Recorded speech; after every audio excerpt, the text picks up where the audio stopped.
طریقے کی تعلیم دی، اور وہ بچے بھی قابل مبارکباد ہیں جنہوں نے اس طریقے کی تعلیم حاصل کی، اور وہ والدین بھی مبارکباد کے قابل ہیں جنہوں نے اپنے بچوں کو اس طریقے کی تعلیم کے لیے تیار کیا اور ان کو مکتب میں بھیجا، اور ان کے بچے آج ہمارے سامنے اپنی صلاحیت کو پروگرام کی شکل میں پیش کر رہے تھے۔ میرے دوستو، یہ اہم کڑی ہے اصلاح معاشرہ کے لیے۔ اگر ہمارے نونہال آج اسی طرح سے تیار ہوتے رہیں گے تو انشاءاللہ ہمارے معاشرے کی اصلاح خود بخود ہوتی چلی جائے گی۔ اور اگر ان بچوں پہ سے ہمارا دھیان ہٹ جائے گا، خیال ہٹ جائے گا کہ آج پروگرام ہوا، ہمارے بچے ہوشیار ہو گئے اور انہوں نے بڑے اچھے انداز میں پروگرام پیش کیا اور تقریریں کی، قرآن کی آیتیں بھی پڑھی، ترجمہ بھی کیا، کلمے بھی سنائے اور ترجمہ بھی کر دیا، ہمارے بچے کامیاب ہو گئے۔ اب اگر یہاں سے بے توجہی ہوگی اور روگردانی ہوگی تو میرے دوستو یہ بچے کمزور ہو جائیں گے، اور یہ بچے جب کمزور ہو جائیں گے تو ان کا مستقبل تابناک نہیں ہو پائے گا۔ اس وجہ سے جتنی محنتیں ہم نے کی ہیں، اساتذہ نے، بچوں نے یا والدین نے، ان محنتوں میں اور مزید کوشش کرنے کی ضرورت ہے کہ تاکہ ہمارے بچے اور مزید اچھے بن سکیں، ان کے اندر نکھار پیدا ہو، ان کے اندر اچھائی پیدا ہو، ان کے اندر دینی شوق بیدار ہو،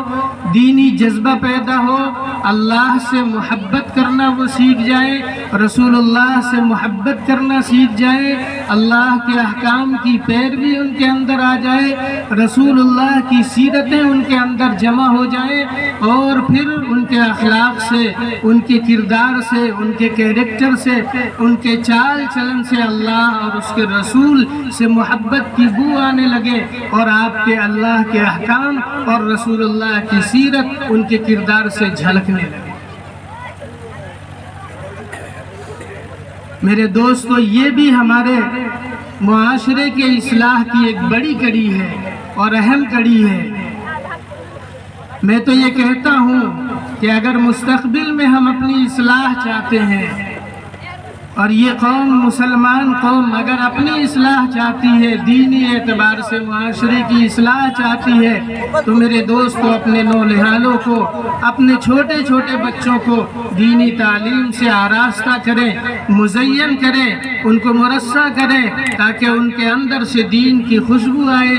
دین کی مہک آئے۔ جب وہ بچہ چلے راستے میں تو دیکھنے والوں کو یہ سمجھ میں آئے کہ یہ نیک بچہ جا رہا ہے، دیندار بچہ جا رہا ہے، اللہ سے محبت کرنے والا بچہ جا رہا ہے، رسول اللہ سے محبت کرنے والا بچہ جا رہا ہے۔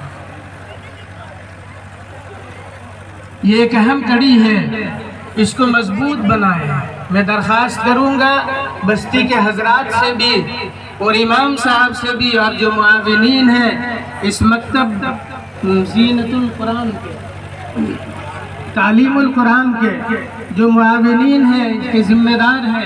میں ان سے گزارش کروں گا کہ اس کے نظام کو اور بہتر سے بہتر بنانے کی کوشش کریں۔ اللہ رب العزت انہیں اور مزید ترقی عنایت فرمائے۔ جو معاونین مکتب ہیں، اللہ مزید ان کے کاروبار میں ترقی عطا فرمائے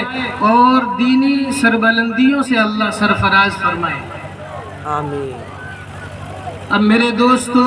یہ جلسہ اصلاح معاشرہ کے نام سے بھی موسوم ہے اور جلسہ دستار بندی کے نام سے بھی موسوم ہے، لہٰذا چند باتیں میں آپ حضرات کی خدمت میں عرض کروں گا، اور اس کے بعد بہت سارے علماء کرام یہاں موجود ہیں، ان کے بیانات آپ سنیں گے، دستار بندی بھی ہوگی، بچوں کو انعامات بھی دیے جائیں گے، پھر دعا ہوگی، آپ حضرات پھر تشریف لے جائیں گے۔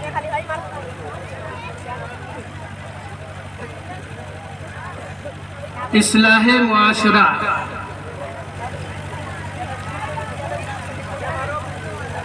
ایک تو اصلاح معاشرہ دنیاوی اعتبار سے ہے اور ایک اصلاح معاشرہ دینی اعتبار سے ہے۔ دنیاوی اعتبار سے اصلاح معاشرہ کا مطلب یہ ہے کہ بستی کے اندر جتنے لوگ بھی رہتے ہیں وہ تمام لوگ ایک فکر لیں، ایک ذمہ داری لیں کہ جو عمل فطرت انسانی کے خلاف ہے اس عمل کا ہم بائیکاٹ کریں، اس عمل سے ہم رکیں اور دوسروں کو رکنے کی تلقین کریں۔ یہ اصلاحی معاشرہ دنیاوی طور پر ہے کہ ہم جس بستی میں رہتے ہیں ہم اس بستی کے ماحول کو فطرت انسانی کے تقاضے کے موافق بنائیں، فطرت انسانی کے خلاف کوئی کام نہیں ہو۔ جس کام کو ہمارے معاشرے میں، ہمارے سماج میں، ہماری بستی میں معیوب سمجھا جاتا ہے ان کاموں سے ہمیں کیسے رکنا ہے۔ مثلاً شراب نوشی ہے، جوا کھیلنا ہے، اور بھی معاشرے کے اندر طرح طرح کی برائیاں پھیلی ہوئی ہیں۔ ان برائیوں سے ہمارا معاشرہ کیسے پاک ہو جائے، تو جو بستی کے ذمہ دار حضرات ہیں انہیں یہ کوشش کرنا چاہیے کہ ہماری بستی ان برائیوں سے اور فطرت انسانی کے خلاف جو کام ہو رہے ہیں ان کاموں سے ہماری بستی کے افراد رک جائیں۔ یہ تو مختصراً میرے دوستو ہماری بستی کے اندر اصلاح کا معاملہ ہوا دنیاوی اعتبار سے، اور دینی اعتبار سے معاشرے کی اصلاح اس طرح ہونی چاہیے کہ جو کام شرعاً ناجائز ہے، جو کام شرعاً قبیح ہے، برا ہے، جو ہمارے مسلم معاشرے کے ذمہ دار ہیں انہیں یہ چاہیے کہ جو کام شرعاً حرام و ناجائز ہے اور جو شرعاً ہمارے معاشرے میں برا سمجھا جاتا ہے ان کاموں کو ختم کیا جائے اور اس کو روکا جائے، اور اس کو ختم کرنے کی انتہائی درجے میں کوشش کی جانی چاہیے۔ یہ ائمہ حضرات کریں گے، اور جو بستی کے معتبر حضرات ہیں، ذمہ دار لوگ ہیں، یہ ان کو کریں گے۔ اور عام طور پر ہمارے معاشرے میں جو خرابیاں پیدا ہوتی ہیں ان خرابیوں میں میرے دوستو ایک بڑی خرابی جو ہے ہمارے اندر وہ بے حیائی ہے۔ بے حیائی یہ ایسی خرابی ہے کہ میرے دوستو وہیں سے ہر برائی جنم لیتی ہے۔ جیسے ہی بے حیائی ہمارے معاشرے میں آئے گی میرے دوستو ہر برائی وہاں سے عام ہو جائے گی، اور ہر برائی کو کھلنے کا، وہاں سے پنپنے کا، وہاں سے جنم لینے کا راستہ اس کو مل جائے گا۔ اس لیے بے حیائی سے ہمیں خود بھی بچنا چاہیے اور اپنے معاشرے کو بچانا چاہیے، اور اپنے معاشرے کو بے حیائی سے بچانے کے لیے حیا کا ماحول قائم کرنا پڑے گا۔ اور سب سے پہلے میرے دوستو حیا کا ماحول اپنے گھر کے اندر قائم کرنا ہے۔ جب حیا ہمارے اندر آ جائے گی تو میرے دوستو برائیوں سے بچنا ہمارے لیے آسان ہوگا، اور جب تک حیا ہمارے اندر نہیں آئے گی اس وقت تک برائیوں سے بچنا ہمارے لیے دشوار ہوتا چلا جائے گا۔ حیا کہتے کسے ہیں؟ عام فہم لفظوں میں میرے دوستو حیا کہتے ہیں خلاف شرع۔ خلاف شرع کسی کام کو کرنے سے ہمیں عار محسوس ہونے لگے، جب ہم شریعت کے خلاف کوئی کام کرنے لگے تو ہمارا دل ڈر جائے اور ہمارے دل کے اندر خوف پیدا ہو اور احساس پیدا ہو کہ ہمیں ہمارا رب دیکھ رہا ہے۔ جب اللہ کے دیکھنے کا یقین ہو جائے گا تو پھر میرے دوستو برائیوں سے بچنا ہمارے لیے آسان ہو جائے گا۔ اللہ کے نبی نے فرمایا الایمان 70 او 60 شعبۃ، کہ ایمان کے 60 یا 70 سے زیادہ شعبے ہیں۔ ان میں سے فرمایا الحیاء شعبۃ من الایمان، کہ حیا بھی ایمان کا ایک شعبہ ہے۔ تو حیا کو ایمان کا شعبہ کیوں قرار دیا؟ وہ اس وجہ سے حیا کو ایمان کا شعبہ قرار دیا ہے کہ جب انسان کے اندر حیا آتی ہے تو بے حیائی خود بخود ختم ہو جاتی، اور یانیت چلی جائے گی، گناہ ہمارے معاشرے سے نکلتا چلا جائے گا اور اچھائی ہمارے اندر پیدا ہوتی چلی جائے گی۔ اور جب ہمارے اندر حیا نہیں ہوگا تو بے حیائی آئے گی، اور جب بے حیائی آئے گی تو گناہ کا راستہ اختیار کرنا ہمارے لیے آسان ہو جائے گا۔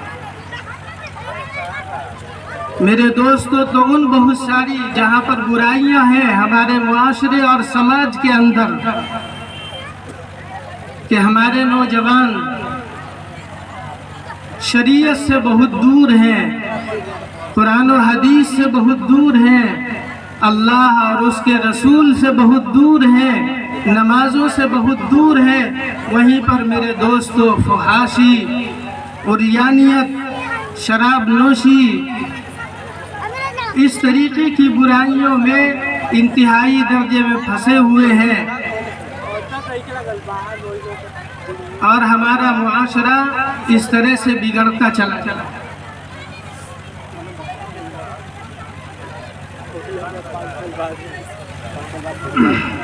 تو میرے دوستو، بے حیائی سے ہمیں انتہائی درجے میں بچنے کی کوشش کرنی چاہیے۔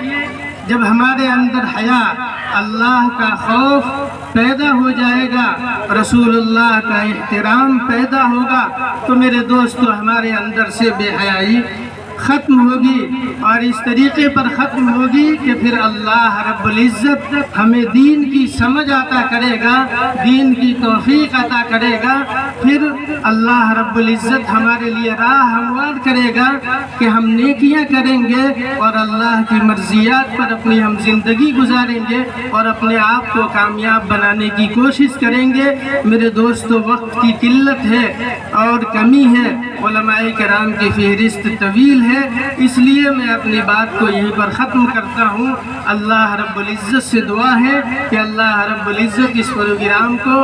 کامیاب بنائے، اور اس میں جو حضرات شریک ہوئے ہیں اللہ رب العزت انہیں نیکیوں کی توفیق دے اور ان کی حاضری کو قبول فرمائے، اور جن حضرات نے اس پروگرام میں شرکت کی ہے، اس کا تعاون کیا ہے، اللہ رب العزت ان کے جائز مقاصد کی تکمیل فرمائے۔ وآخر دعوانا الحمدللہ۔